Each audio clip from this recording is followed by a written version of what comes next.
every day when I score goals, ngivele TV, ngiyisikhokho, ngiyitrenda. Ngiphethe isikhathi sokuya emkhukhwini afterwards. Ngiyogibela itaxi. Qathi ukusha 5 goal game in Zambia or eBotswana baba. Mengiphuma stadium akuphumeki security libusy wonke umuntu ufuna ukushutha nami. Yabona le bus lebanyana meliqeda ukuthi ngiceda ukufika hotel sengigcokile ngifaka impahla zami. I'm no longer important, but I'm telling you, keep it takes. It is TV Ngululeko Nkeo, still hanging out with the legends of the game, Fikile Sithole, and of course, Portia Modise Banyana Banyana legends. Now, siyazi masubanga bakusokhwingqaki ngemali kwi-diski abantu ababhinqileyo. Maske sive ke ngabo into bana mhlambi benze imalini kwazi lushintsha ubomi babo into yeBanyana Banyana. Ingabe ukhona umahluko namhlanje kuBanyana Banyana aba bayabhatalwa na kunaba babedlala 10, 15, 20 years ago. Right, as usual, you like the video or you don't like the video or you have comments, you can put it on the comment section. Thank you very much for listening and hopefully you will enjoy the conversation. Now ladies, for me the first thing I noticed ukuthi kunama disparities when it comes to compensation. You can see ebomini nje ukuthi males and females don't get treated the same, but of course one thing for me that stuck in 2019 was Banyana Banyana going to the World Cup and they were promised 20,000 rands. Bafana going to the African Cup of Nations and they were promised more than 400,000 each player going to the last 16. What do you guys feel about that and what do you make of the gap that exists between Amajita and Mali nabantu besifazane? Yabona leyo makhulunywa ngemali miningi sokusho uma ngidlala impilo yami ngidlala 10 years national team but azange ngithole nesenti mina national team Banyana whatever la besiya khona siyodlala besipromisa lokhu nalokhu but the next akhona sibeyiqhamuka kwa impahla bebasinika zona masibuya bebethatha yonke into whether sinesibongo sakho or bebethatha back yonke into mina national team bengidlala nje ngaze ngithi mhlambe bese siyilizi charity team ngoba besidlala nje singatholi mix. But at the same time benizwe ukuthi amajita ebafana no matter how badly they are doing they were getting something. Into besizwe ubhlungu kakhulu ile ukuthi siyazi ukuthi abafana bayokwenza imali mabefika nje kunama allowance befika nje camping thina indaba allowance asiyazi and obuku futhi bekuzwisa ubhlungu kakhulu ukuthi besithi masiyodlala impahla bezifika siyodlala ngaso kufanele sihlale phansi sizithume thina ikhindi zidabukile ama tracksuit emakhulu izinto eziphuma kwabafana abafana national team njengoba ngisho ukuthi thina kuba ngathi sidlala ngoba silithanda ukuthi njengoba vele besilithanda ndesilazi sijabule sesijabulela nje ukuthi siya travel ngoba vele angeke sizakhiphe imali ethu sizihambele but besiba ne problem emakhaya phela ekhaya mawudla national team mawubuya overseas buya kanjani lengisizana. Yeah, no? And they thought that we were going to make money. Portia, let's first deal with gender disparities, knowing what one team will make this other money, and then the same national team at a bigger stage makes less money. Ikwenze akuzwa kanjani leyo nto leyo yokwazi ukuthi Banyana players after a World Cup 20,000, after a African Cup of Nations last 16, bafana over 300,000. I mean, we even got a breakdown from Musafa. Yoguti, if Nishai Egypt last 16, you will get 350,000. If we quarter final, you will get X amount of money. But we need you will get almost $1 million each player. Kuza, you know, nzengalengi libola kunabangithanda nabangangithanda ngoba been fighting imali eBanyana Banyana. And I remember my first channel ngifika kuBanyana Banyana ngikazi abofile basadlala bangathuli imali. I think they were getting 50 bucks. As young I was. Yeah. It's true. As young I was, I fought in coach. I fought in that team. At least they said 12 rand a day. There was no game bonus. It was only daily allowance. 200 rand. And coach, I fought, Joe. I fought again. Daily allowance at 40.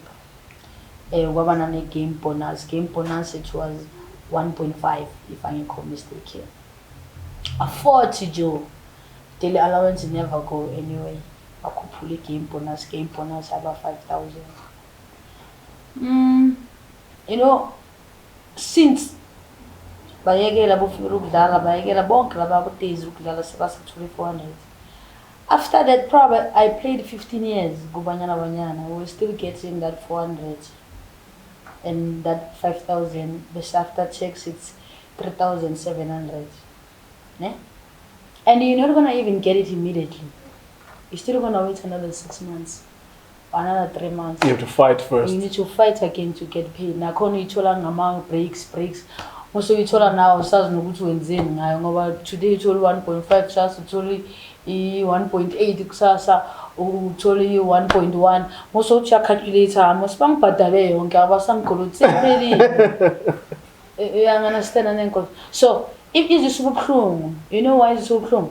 Because we coming from a different backgrounds. Nathi, yabona labafana bebehleli nawe la bexoxela story ukuthi mina I want to buy a million. I wish I could say the same story. Ukuthi yazi nama ke ngathenga a million. Hey imali yami yaphela. Hey ngangidrive imoto zami zi3 zipakile. Hey bazilanda ngoba didn't know how to use my money. I wish I could say the same because you know why? My achievement in awabo probably better than awabo as a soccer player. 100%. You understand? But they telling stories with Bakeba and Nemal. Man, I'm sitting, I didn't have money. With the legal that I had, I tried to make sure I make sure which family I'm surviving. A kaya, no man shall him cook in Guba shop. But that's why there's people when you're talking about money, back what there. Yaza one lava quatela. Lava about pets, or bachelor, which a fetch, nothing for Nuxug and Kukuna, getting and Shalamatown. Now one day, mfuna kuyohlala town housing. Ngicela nami mina ngibheka ningicabangele into engcono. You understand? Yazi iningi futhi into esaid. Abafazi laba mebebheka abathayo wena right emkhukhwini. I think sorry to come in there. Bengikhuluma nayo fix and I said to me it's appalling that it's not men who were abusing women, it was women, prominent women, abantu bayabazi. It's prominent women who've run clubs, PSL, a prominent woman who are at the executive Bosafa. I was so appalled to hear some of the stories of Uti. It's women. I thought that it was men who would be suppressing you. Mamela Joe, I expect when I tell my mother, ukuthi mama ngimtshela ukuthi ma yazi lapha emsebenzini nje bangibhadale imali encane kanjalo mama mathi hayi mele bakubhadale because you need to be able to one day to have your own house, one day you need to get married, one day you need to, it doesn't matter my gender. Ukuthi mina ayingiphume TV ngathi ngivele ngiyi manje uba umuntu ngoba ngigay uba nothi mina ngeke ngikwazi ukuba nefamily. Ubani abathi abantu abagay abakwazi ukuplanela ama family. Ubani nothi mina one day I don't wanna maybe adopt kids. Nami ngibona abantu abami basesikolweni ngemali yami engiyisebenzele ebholeni njengabafana that they doing.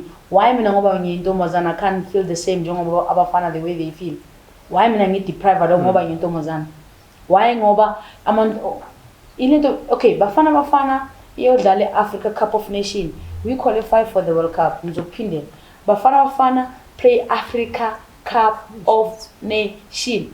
We play World Cup. So you can't say guys nizothola the same money ibafana ithola ku Africa Cup of Nations. No. Bafana probably you are supposed to follow us because we playing a bigger stage than them. You understand? And at Mamela, promise ala umantombazana. Leo malele. You knew ukuthi by told. You knew ukuthi ngeke bawine ne game one. It's not like we didn't want them ukuthi nathi bawine. We hoped ukuthi I wish bangabalaya bawine sibone ukuthi leo malele abayibizile banayo budget yakhona na because I'm sure bayibize confident ngoba bayazi ukuthi we don't have to do a budget for this thing because akusaya ngeke bawine. I'm a lady nizi hero kubu fix now push nizi hero to these young women now.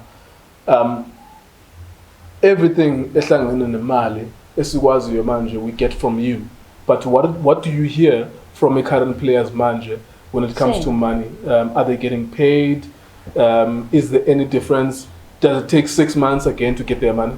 Current players mina mengikhuluma now because they will tell me bayangifona. They said okay they increase the daily allowance engaphandle now is 1,000 rand ekhaya is 600 rand 200 rand after 15 years ne sharp. And it's travel ngaki yodlala ngaphandle. You know very well ukuthi uya ngaphandle lama 1,000 rand you keep after some while. Siya ngaki thina sodlala ngaphandle. Only for a tournament. And the normal like us camp ngaki for a week, 2 weeks. Aloma 600 rand. Then mesidlala leyo game but asho ukuthi in a 3 months ngiphuma nemali ngikuze nge 9,000. then kulo 3 months izongisurvive le 9,000 nefamily yami ngiphume emikhukhwini izongimele ngisurvive until futhi national team decide ukuthi okay kunama qualify game nakhona ucoach if uzongibiza nakhona kumele ngibuye futhi kumele ama-sold my thumbs ukuthi sana coach kumele angibize ngoba le 9,000 le ngiphume nayo that time seyiphelile. When I fix, do you talk to the current players and what are they telling you about money? Is it as bad as Portia describes it? But akashintshi nix since akho nix eshintshayo next kuza angeke kuchange ngoba mohlangana nabo bagibela itaxi yazi ngiyinyanya kanjani itaxi yubo angigibela itaxi azwayi ngisaba kuba ku interview mocala ugibela itaxi immediately sengihlangana nabo nkululeka abayi7 sure Portia kwenzakaleni wayidla inyuku Portia manje mara bayabheda you understand angisakwazi ukugibela itaxi jo so ngitshela nge-current player iqedo ukuyokora baqeda ukulibukela TV ne aseliva serne north kumele yogibela le ekhaya liphuma ecampini aza amabhasi ajahileni awasi ama-player ekhaya akajahileni amabhasi ajahile kuyopaka bodriver ajahile ekhaya. Wow, it's incredible. It's incredible. Let's talk about the layers then, where we know which there is a regional women's league, then there's a professional women's league. What happens when you are playing? I know which now we are coach. How do you compensate abantwana abadlala kuSasol Women's League and suka philomali leyo, and how much do teams at that level get from uSasol? From kuSasol ama-teams bawapha 50,000 but ifika ithola twice but manje njengoba icalile so iSasol akakafiki imali futhi as coach ufanele ushone esikhwameni yabo ibuyela back lento ukuthi ugcine ifamily yakhe iyahlukana phakathi ngoba manje imali yakhe ayisayi endlini phela manje ngoba ufuna ukugcina le team yabo into emoshe yonke lento le from kule Absa League abayisho from lapha mawudlala from lapha kufana nokuthi nizidlalela amamabula lapha estradini ngoba baninayo baqhamuka uyaqhamuka so ukuthi yimi engwinile league uyakuthatha bakusama playoffs fana ukuzibhatalele yonke into yokuya kuma playoffs and kahle kahle fana bakubhatalele transport accommodation yonke into ezobiyenzeka la but lazibhatalele thola promotion yakuSasol so uyabhatala icard umntane one is 250 card unabantwana abayi20 awusebenzi or noma usebenza fana ufuna so you must get the 5,000 somehow. And yazi location kunzima ukuthola isponsor noma uthi uthola umuntu uthatha kunceda mawuqala uthi women football hayi uyangabaza yabona fanele kushone esikhwameni sakho. So even at that level it's very difficult. So what do you say to players? Ama-players ayadlala ngokuthanda idiski, there's no compensation for bona. What's happening there? Yazi ngize ngafunda ukukhansela ama-player lawo esinawo manje bebantwana bebengasazimiselanga bathi bona hayi thina sisa kuSasol and kuSasol kudlala abantu abadala and ucoach ethu akanamali ngathi bhekani la lapho uthi uzonceda ukunithengela amabhakho khona i-out enemali nje lapha eDiplo bhatalela ke amakhadi abo yathi ngathambani manifika lapha sizodlalela ukuthi silwele ukuthi singayi ku relegation angithi manje banabo 16 17 18 Sure. Yeah sizolwela nje ukuthi singayi ku relegation next season izinto zizobe sezishintshile sambeni sodlala sho ukuthi into enza ukuthi badlale namanje benginabo weekend sambile zawudlala neteam yasevala abantu abadala aba strong mara swinile 4-1. Nice one. When approach, let's talk about that then. I mean, singayilungisa njani ndono in terms of making sure ukuthi even there's something to compensate about, because I mean I look at the Sasol League as Igled Africa, which is Igled Africa in a national first division. Players, I speak to some of the players, but told them at 20,000, 15,000, none. So there is a level of money there. Yeah, you know, but Gusasol was zero, and how do you motivate a person who was zero? Kunzima. Kunzima kunzima nokuthi ungamotivate player knowing ukuthi there is nothing for them. Kunzima. Izokutshela ukuthi I'm an enemy today because I've been vocal about it. Which players they need to get paid. You know, it's difficult to work with players, especially if we're a coach and we're more big. They need to go back home. They're starting to think about their problems. I once one of those players. Like I said to you, we grew up under this guy that we're crazy about women's football.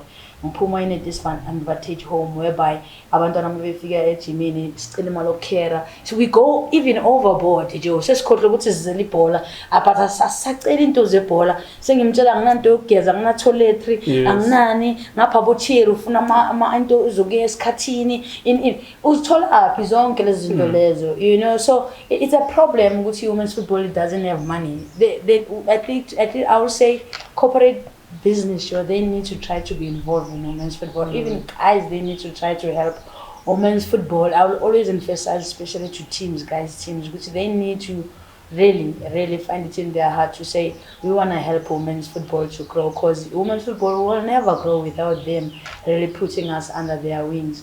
I think that will be the solution. And then sponsors, you know, to put money in women's football, but also put money in.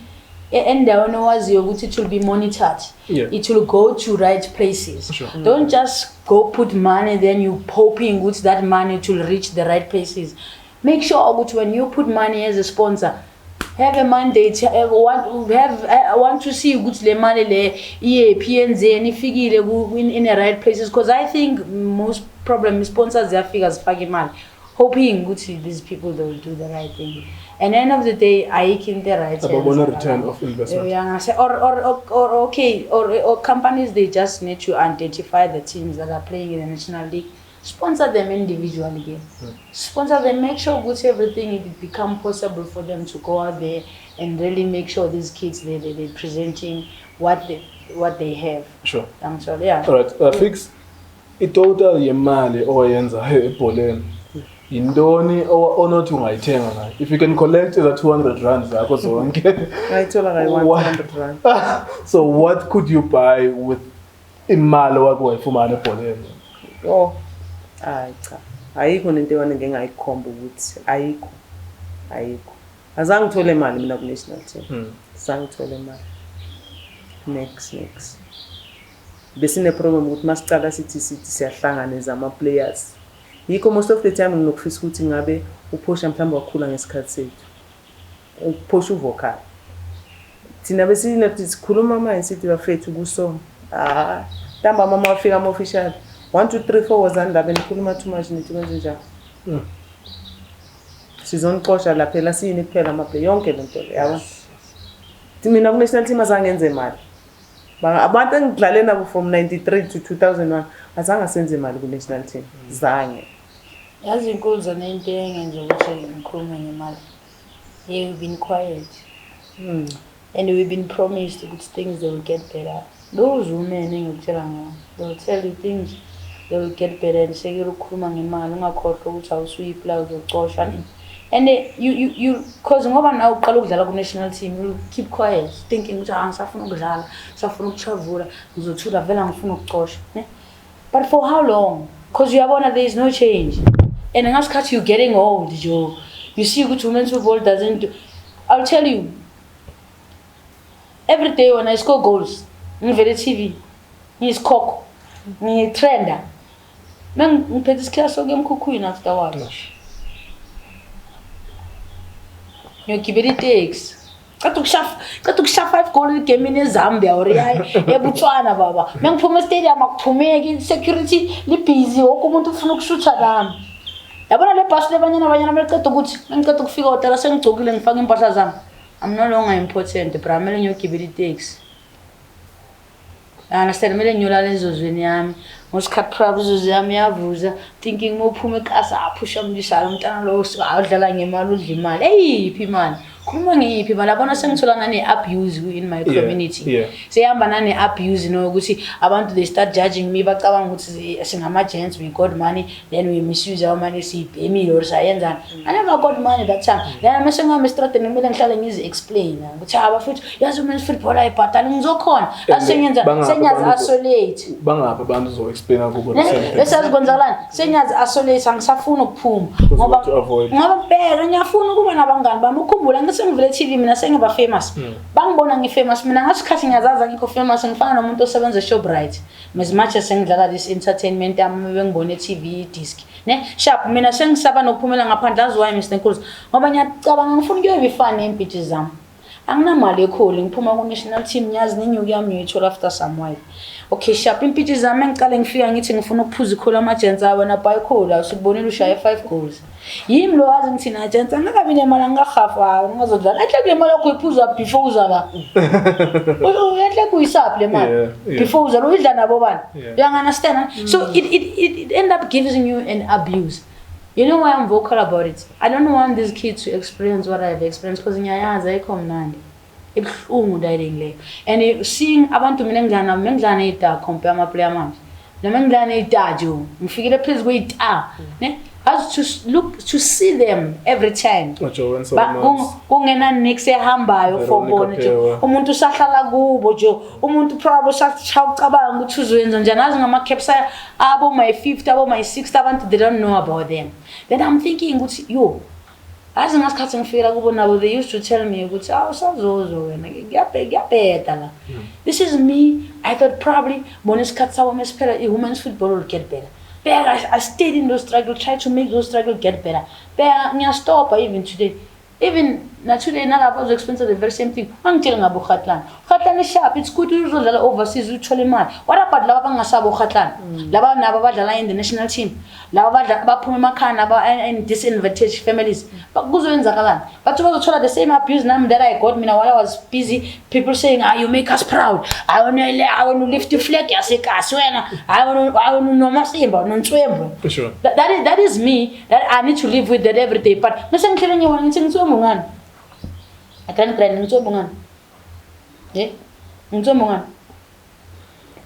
All right. As we wrap up, then, was this a waste of time? Like, would you do it again? To the two of you, was it a waste of time? Would you do it again? I'll do it again. I'll do it again. I'll do it again. The one thing I realized, Gucci, women are brave. Women are soldiers. Women. You know, as much as women are not respected in this country today, it's those women they gave birth to a lot of you guys. Ilaba basikhulisile single parents, ne? But today asikwazi ukunakekela laba bosimama. But I'm just saying, Gucci, give it a chance. You know, need involve abafazi some way. Uzobona things will get better. Things will change. Give that equality. Respect us. It doesn't say ngoba singabafazi siyizinto nje zokuthi kumele sothola abantwana sihlale endlini singabi nama goals singabi nama dreams sibe yi-slave. Asifuna ukuba yi-slave thina. We have dreams, we young. We have opportunities. You know, naturally we want to conquer we want to change the world. Why thina we can't change the world because we're women? People they need to change that mentality because end of the day nkuluza now want those oba nomntana entombazana. This is the same platform le ozofuna umntana kakhule kuyo ukuthi angabi namalungelo anything angakwazi ukuze express as a woman. Angifuni mina into enjalo for abantwana abakhula no today. This abasiphi chance as women. Nami mangayithola chance ngayiphinda again and again ngaqalela phansi. You don't feel like it was a waste of time to dedicate your life to Banyana Banyana and to have zero after the whole experience? Yazi ushuthi mina kuke kwaba naleso sikhathi. Ngasafuni next. Ashatata ngathi ngisafuna next engihlanganisa ne-women football. But mawuphuma uma la ngaphandle ubheka. Yabona ukuthi ziningi into ongazilungisa. Le knowledge onayo na yonke into wayifunda nama experiences amabi awenzeka kuwe namahle. Ziningi into ongazilungisa la ngaphandle. Into enza ukuthi ngisusile ngathi yazini ukuthi ngizame. Ngizoba nenhliziyo ende, patience yona ngizoba nayo. Zoyilungisa one day abasho ukuthi angeke ukhona ukuthi izinto zikwenzakalele noma over 50. Izinto zenzakalela noma ngasiphi isikhathi. One day izinto zizoyenzeka leyo esifisa ngakhona for wonke umntana entombazana okhona. Ngoba I think ifocus yethu manje ikuwe kakhulu. Yeah. And enye into that I will advise, you know, abantwana abadlala ibhola today. They must go to school because I wouldn't advise a girl child today and say, give you 100% to women's football. It will be silly of me. But I know the experiences after. I don't have a reason to stand in front of million young girls and say, don't take women's football serious. Why let's mina I paid it. So which I'll be selfish me doing that. I want them now to experience what I've experienced, but in a good conditions. That now they will feel good. They value something. They've been respected. They've been treated like professional players. I don't want them to go there and come back and being treated the way that I was treated. It's so unfair. Some of them, you go when you was hang, you go when you were coming to my because sometimes it gets too much. Angeke babe brave njengo Portia njalo hamba thuli ama insults bese Portia tha mina ngikhule kasi ngizijwayele vele lezi ngi strong. They will never be strong like us. Some of them, they see the opportunities today but they don't understand why it's so unfair. So I'm just saying, Gucci, let's just help those young girls with number one day they could build their life out of what they love. Ungafani because and mabayisgela esikolweni they must go and get their masters. After beqeda ukuthola ama masters abo bangayiphoza this thing but okay athi ngibeke certificate zami lapha ngiyazi ke cause uzithatha ngihambe ngiyodlala le bhola mina ngasebenzeli I go back to my masters. I know something will happen for me. And uzokwazi nokuzikhulumela uma ufundile uzokwazi ama-rights Ngoba bazo Johnny Walker khamba ngeenyawo kudlala. Yeah, they say speaking is therapeutic. It's probably the most emotional interview I've ever done.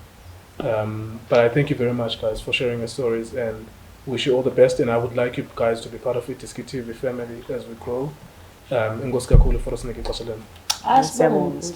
you so much.